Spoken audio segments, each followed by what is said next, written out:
The race for the world's fastest supercomputer is on. China held the lead for the last 5 years, but the United States has surged ahead with Summit.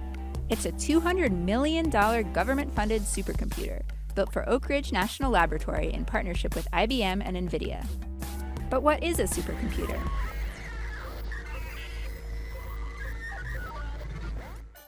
Today's supercomputers are comprised of thousands of connected processors, and their speed has grown exponentially over the past few decades. The first supercomputer, released in 1964, was called the CDC 6600. It used a single processor to achieve 3 million calculations per second. While that may sound impressive, it is tens of thousands of times slower than an iPhone. If you have a smartphone, it is more powerful than the supercomputer that we had back in 1995 doing human genome. Today, Summit consists of over 36,000 processors from IBM and NVIDIA that can perform 200 quadrillion calculations per second.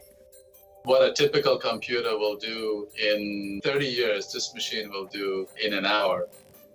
Summit takes up 5,600 square feet of floor space and has nearly 200 miles of cable.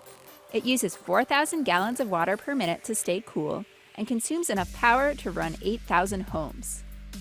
But why do we need such fast computers?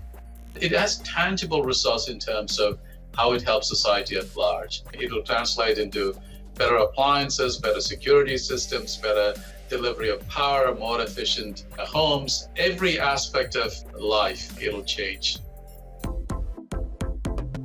Supercomputers are used across all sectors, forecasting weather and climate trends, simulating nuclear tests, performing pharmaceutical research, and cracking encryption keys. Summit is the first supercomputer designed for artificial intelligence applications, and researchers plan to use Summit for AI projects that could identify genetic predispositions to cancer or opioid addiction. By surpassing China, the US has escalated the tech rivalry between the two countries.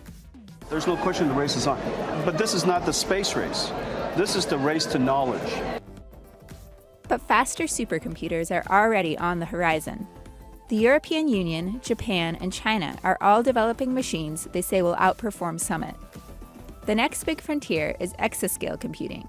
That is, computers that can perform 1 billion times 1 billion calculations per second. The use of this machine is only going to be limited by the imagination of the scientists who will have access to this machine.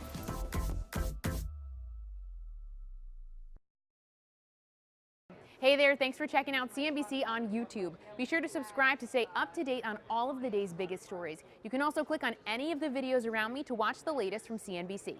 Thanks for watching.